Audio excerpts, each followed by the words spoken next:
Tetapi kalau buang air besar, memang boleh kedua-duanya.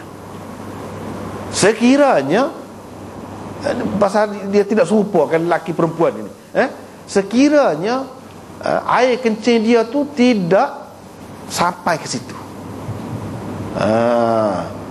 tidak sampai ke dubur lah kita kata. Tapi kalau sampai ke situ, dia sudah jadi berlumuran, dah tak boleh dah nak guna batu tu untuk perempuan. Adapun lelaki, anggota dia macam lain, boleh, sebab dia tidak akan berlumuran, tidak akan jadi basah. Tapi kalau perempuan, mungkin dia akan jadi basah. Apabila basah, tak boleh lah nak guna batu sana, tak boleh lah ke mana-mana pun. Kalau orang kata boleh sana, kalau tidak basah, hukumnya berbeza. Kalau orang lelaki pun, kalau cirik-berik, cerah perut lah kita kata, najis tu keluar tidak setempat, itu tak boleh juga nak guna batu, tak boleh guna air juga. Hak boleh ni kalau najis itu dalam keadaan keras, tu dalam keadaan biasa, tidak sakit, tidak apa gitu. Baiklah, itu satu perkara yang pertama. Yang kedua, dia berbeza pula di antara ulama tu dalam memahami penggunaan batu ni, adakah untuk membersihkan tempat itu ataupun untuk mengurangkan kekotoran. Ada dua perkara tu. Adakah untuk membersihkan ataupun untuk mengurangkan ataupun meringankan kekotoran di situ. Dia ada dua pendapat. Imam Syafi'i, Imam Ahmad mengatakan bahawa memang ini membersihkan, bukan mengurangkan ataupun meringankan, menipiskan najis itu, bukan, tapi betul-betul membersihkan.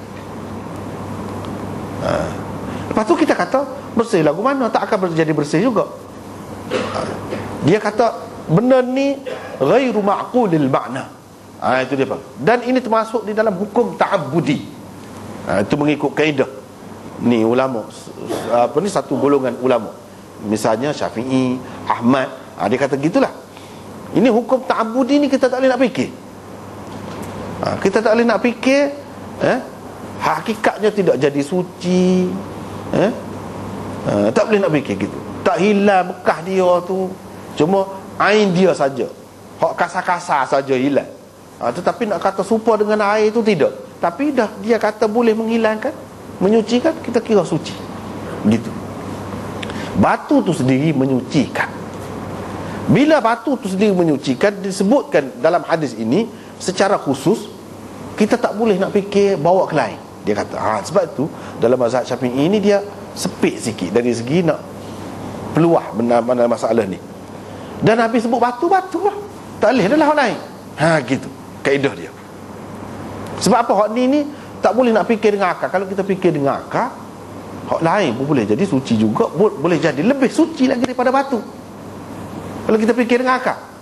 Tapi ni bukan dalam jangkauan akal, kata dia. Hak ni orang panggil, kalau hak di luar jangkauan akal ni, orang panggil hukum ta'abbudi dalam istilahnya. Ta'abbudi ni dah muka Tuhan kata lagu tu, Nabi kata lagu tu, kita ikut lah, walaupun tak pernah sabah dengan akal kita. Misalnya bertayamum tu, kau cemar muka, kita kata, tapi dah dia kata itu menyuci kan, suci lah.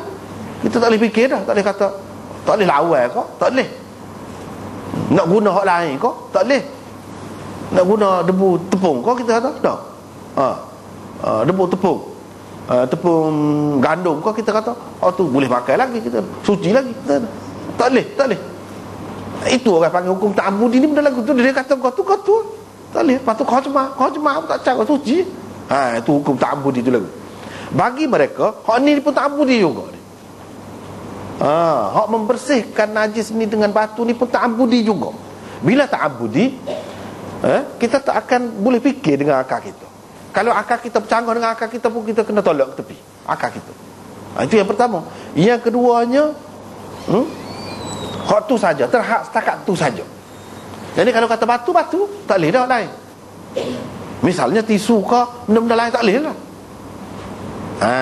Tu dia pergi ke situ. Dia pergi, dia keluar kata, zaman dia berubah. Sekarang dia ada tisu, tak boleh tisu pun. Tidak dapat mengambil tempat batu tu. Tetapi Malik dan Imam Abu Hanifah, dia kata sebenarnya hakikat ni Nabi suruh guna batu ni bukan sebagai pembersih, penyuci, bukan sebagai mutahhir sebenarnya. Hak ni benda boleh fikir dengan akal ni, kata dia. Pada masa tu yang adanya yang mudahnya batu tu, bukan nak ikat kita dengan batu, bukan mengikat kita dengan batu tu. Pada masa tu yang mudahnya batu, orang-orang duduk pada pasir, mudahnya batu. Dah boleh kita fikir, kalau selain batu hak lain yang boleh menyucikan, boleh jugalah. Ni bukan hukum ta'abudi, ni bukan hukum ta'abudi. Macam tayamum tu, dah tidak lagu tu, kata dia. Dia pergi tu. Lain, pandangan berbeza. Bukan sebab tayamum tu aku bukan lagu tu juga. Sebab apa? Dalam Quran, fatayammamu sa'idan tayyiba, habis cerita. Hak ni suruh guna batu dalam Quran tak ada. Dalam Quran tak ada, dalam hadis saja ada. Hak guna tayamum, guna tanah, ada dalam Quran. Dia sesuatu yang ada dalam Quran ni, kedudukannya lain, tinggi kedudukannya, besar makna dia. Itu. Hak ni ada dalam hadis saja. Ada dalam hadis tu pun kita kena faham maksud dia. Maksudnya ialah untuk mengurangkan, meringankan najis itu, menipiskan najis itu, bukan menghilangkan najis betul. Tak. Kita jangan fikir bila Nabi SAW guna batu ni makna dia guna batu tu saja. Supaya kita guna tisu juga sekarang ni kan. Guna tisu.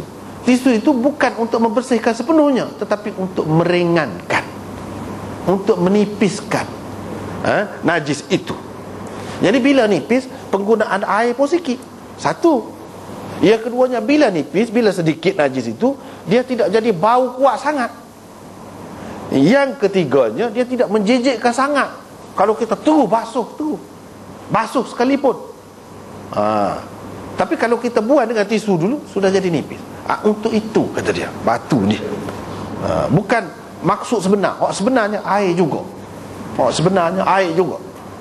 Tetapi walaupun begitu, walaupun tidak sebenar pun dimaafkan.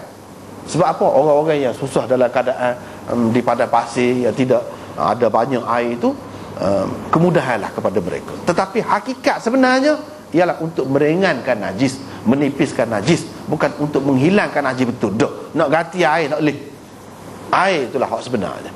Seperti kita bincang baru ni kan, dalam Quran pemuji puak-puak ahli Quba, masjid Quba tu, sebab dia guna air pada ketika istinja. Jadi penggunaan air itu adalah lebih utama. Dan Imam Bukhari pun sebut hak air dulu. Dalam menghilangkan najis dia sebut air dulu. Mana bagi dia hak itulah hak asalnya dan yang lebih utamanya.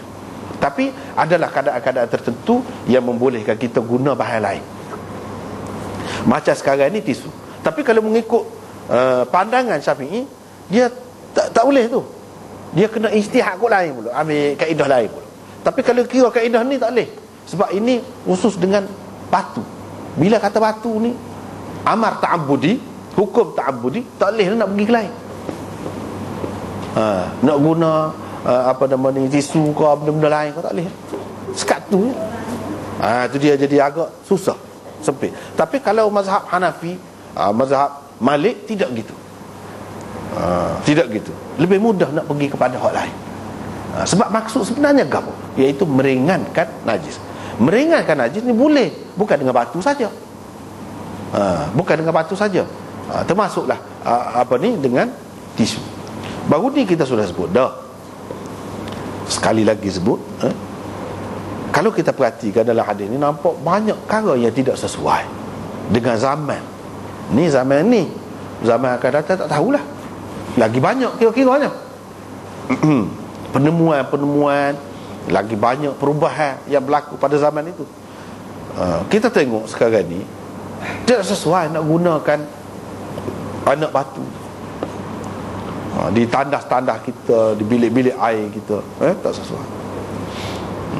Walaupun kalau kita tengok ulama-ulama dulu, dia kata kalau gabungkan itu lebih molek.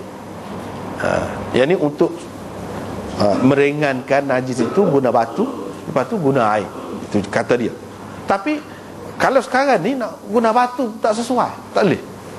Sebab apa? Bilik air kita Tidak serupa zaman itu. Dia akan jadi bersumbak.